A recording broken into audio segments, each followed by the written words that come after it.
ekeronali gereli this whole complex problem ngateba tingo chakira igoro gwika nchakira ndegati elinde ntire go chigoro because ekeroke ina tete kyobo president dynamics kidogo kyobo president has changed na tete sana tige kerogo kyobo raibwense but I'm still young miaka mbwatene meke mbono na ikire 30 years old juzi I was 29 koni mbwate time gocha kora ense what probably mbonete gocha kirane kirogege kebono bune kyobo bunge I show people a different style of leadership abantu kwanza ba understanding ebintu batarengerere is possible is actually possible and that we as a younger generation mbaba seko to associate tuna maru kobaido kurwanesegi kuri kubuna chiguni twachikosalie mekutano amatanga komenyokia abantu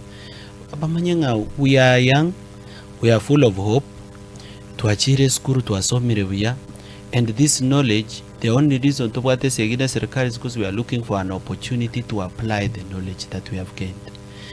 So I am very committed in nyarego create opportunities elinde ngoro even other leaders and even the people there is still hope.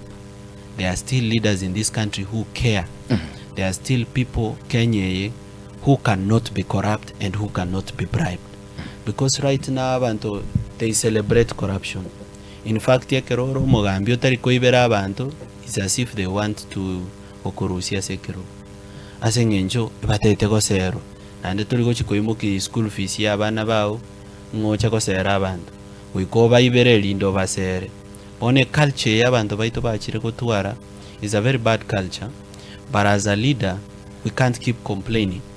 It is high time bono turusi y'abantu baitege sunte kimi tobara lili injiri enya of better leadership that can transform our living standards gusi eirani pride asobolemi enda abantu banyale kutwara wealth kurwa asobolemi because most of the Kisii region abantu nabalemi toirani industries chichago process different things bunanche Borabu I'm thinking of bringing a milk creamery inde twatwara mabera kuruku Borabu fresh because there's a lot of milk in Borabu inde Kenya ngima banywa mabera Borabu bamanyenga there is a place in Kenya, a beautiful land of Canaan kuruku Borabu where milk and honey flows inde toirani processing industries chia cash crops abantu banyale konyora chigasi because keroko ende emechi yao nechi town you find so many idle youth ba bono ba sinkiri into amaru and ba soira so walifu.